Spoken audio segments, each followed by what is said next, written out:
Foi uma coisa terrível. Eu estava indo pegar os meus filhos e então eu vi uma fumaça. Eles colocaram fogo na minha casa e quando eu percebi, tinha queimado tudo. Então eu resolvi fugir de lá. Vieram com armas de todos os tipos. E gritavam: matem! Matem! Matem! Então eu percebi que tinha que fugir para me salvar.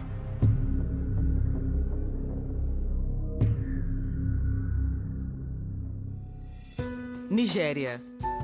População de 140 milhões de habitantes que cresce rapidamente. 14% da população africana vive no país mais populoso do continente. Economicamente, a Nigéria é uma das nações mais ricas da África. Suas reservas de petróleo são imensas, ficando entre as 10 maiores do mundo. Mas, de acordo com a ONG Human Rights Watch, algo entre 4 e 8 bilhões de dólares foram totalmente perdidos durante os últimos 8 anos. Com o desvio dessa enorme soma de dinheiro desviado da economia, é o nigeriano médio quem mais sofre. Mais da metade da população nigeriana briga pela sobrevivência com menos de $1 por dia. Os conflitos na Nigéria estão sempre nos noticiários, mas a mensagem está geralmente conectada à economia, petróleo e corrupção. Mas a guerra entre cristãos e muçulmanos é raramente noticiada. Mesmo tendo liberdade religiosa, lá, muitos seguidores de Jesus Cristo têm sofrido muito devido à sua fé. A Nigéria é um país dividido ao longo do paralelo 10. Na porção norte, muçulmanos são a maioria. Na porção sul, os cristãos são maioria.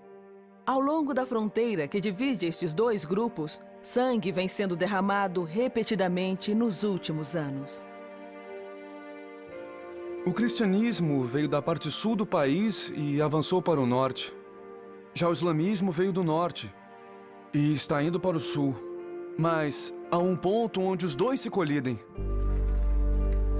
A maioria das lojas pertenciam aos cristãos.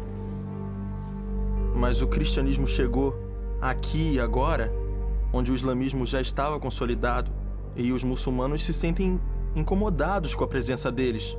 É claro que a natureza vigorosa das igrejas evangélicas, ao avançar para o norte, alarmou os islâmicos, a ponto deles acharem que deve impedir a expansão do cristianismo para o norte, o que acabam fazendo fisicamente. Estamos enfrentando perseguição dos nossos vizinhos muçulmanos. Eles não gostam de ver o evangelho progredindo e se sentem ansiosos porque nossos negócios prosperam e construímos mais igrejas. Desde 2001, 2.000 cristãos foram mortos, mas cerca de 250 igrejas foram destruídas. E muitos empreendimentos comerciais foram destruídos. São muitos milhões de nairas. Desde o ano 2000, mais 50 mil pessoas perderam suas casas, desalojadas pela violência. Um recente incidente aconteceu em Tuduwada, e começou quando um jovem estudante foi acusado de fazer um desenho proibido do profeta Maomé. Setembro de 2007. Alguém foi na escola e desenhou o profeta e aí disseram que um dos cristãos da escola tinha feito o desenho e por isso os ataques de 28 de setembro. Não sabemos se podemos confiar nessa informação, mas disseram que esse era o problema, a origem do problema. De repente, o conflito tornou-se mais sério e então foi arrastado para a cidade. E aí eles se agruparam para atacar as igrejas. Corri para minha igreja, porque eu sou o líder dela. Eu fui pela floresta para não ter que ir pela estrada.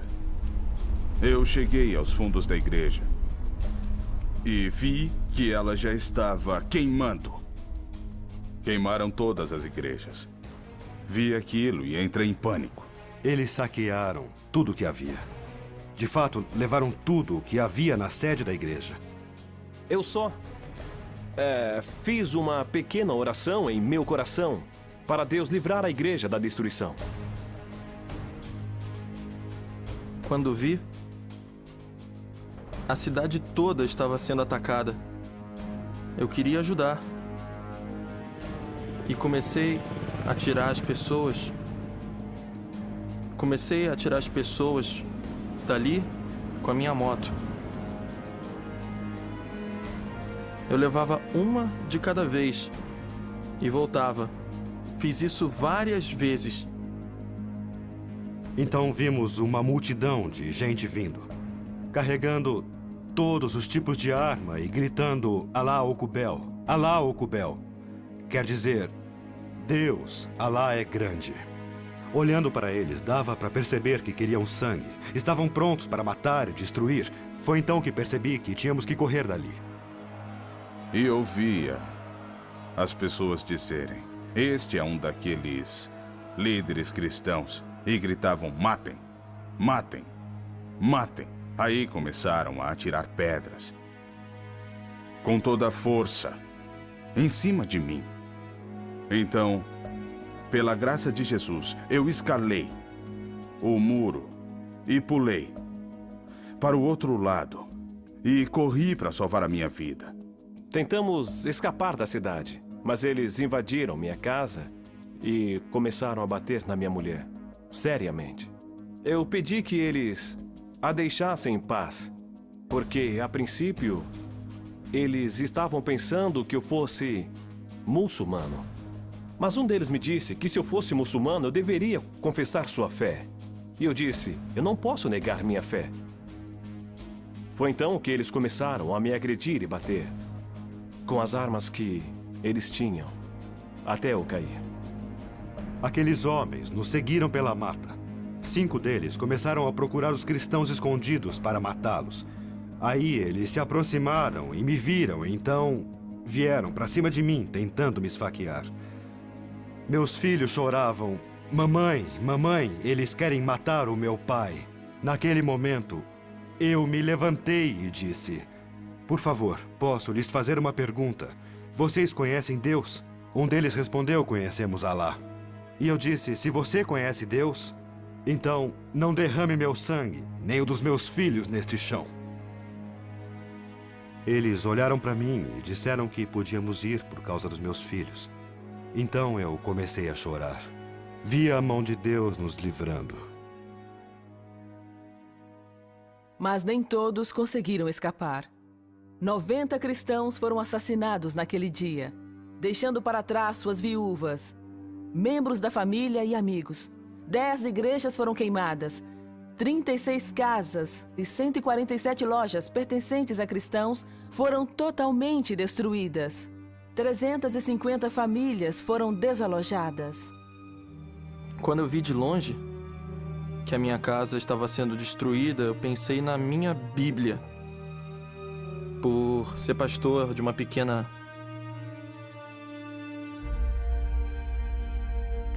cidade, eu não sabia se ia ter outra Bíblia ou se os materiais que eu usava há 20 anos. De repente, veio na minha mente o quanto esse acontecimento havia dispersado os membros que Deus me deu para liderar. Antes do ataque, nossa igreja possuía cerca de 110 membros. E depois dele, entre 40 e 44. Mas Deus deu coragem espiritual a seus seguidores naquele dia terrível. E eles se recusaram a fugir. Quando eles souberam que eu não tinha fugido, eles me disseram: assim como pastor, eu não vou fugir. Todas as igrejas que foram destruídas, na verdade, foram reconstruídas ainda maiores que antes.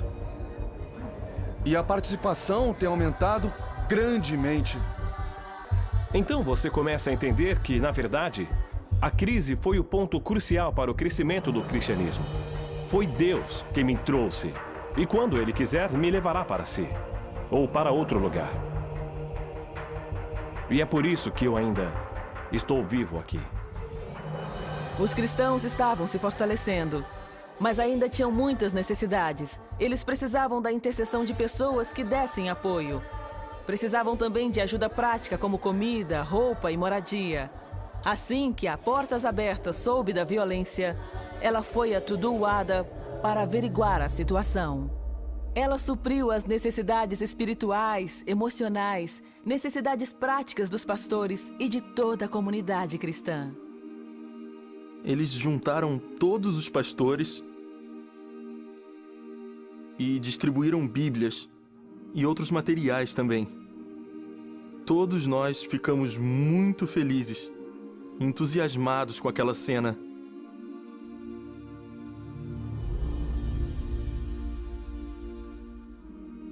Além disso, a Portas Abertas deu treinamento bíblico fundamental para a equipe das igrejas para continuar expressando o amor e para manter a coragem espiritual ante a perseguição. Quando a Portas Abertas chegou e introduziu o seminário PFAT, permanecendo firme através da tempestade, nós descobrimos que há países onde os cristãos sofrem ainda mais que nós. Descobrimos que muitos cristãos já enfrentaram situações como a que enfrentamos. Isso nos deu força. O treinamento dado nos ajudou. Nos ajudou a saber como enfrentar situações como esta. Ou como reagir melhor. Além de ajudar as pessoas que foram treinadas quanto às questões espirituais, o seminário as encorajou a evangelizar, principalmente aqui no norte. Cremos que a razão da evangelização ainda acontecer é o benefício desse treinamento. Agora, a Portas Abertas iniciou um seminário chamado Compreendendo o Islamismo. Ele está nos ensinando sobre como nós devemos ministrar aos muçulmanos, porque alguns ainda têm medo da conversão. Então, através deste programa, nós estamos ministrando a eles da forma correta, e eles saberão como seguir a Cristo, porque alguns já estão prontos para seguir a Jesus. Hoje, alguns já até se arrependeram e se tornaram cristãos. A questão de como aquele ataque impactará os muçulmanos está nas mãos dos cristãos e da resposta que derem aos que os feriram. Através do PFAT, a Portas Abertas nos deu um coração cheio de amor pelos nossos inimigos. Por isso, Jesus Cristo disse que devemos orar por nossos perseguidores e que deveríamos alimentá-los quando tivessem fome. Então, nossa atitude perante eles será exatamente essa: de amarmos e orarmos. É de vital importância que cristãos de todo o mundo unam-se a seus irmãos e irmãs nigerianos e orem pelos vizinhos muçulmanos. Ore por todos os que não creem. Peçam que conheçam a luz, pois Jesus Cristo é a luz do mundo. Orem para que se arrependam. Conheçam a verdade. E conhecendo a verdade, ela o fará livre.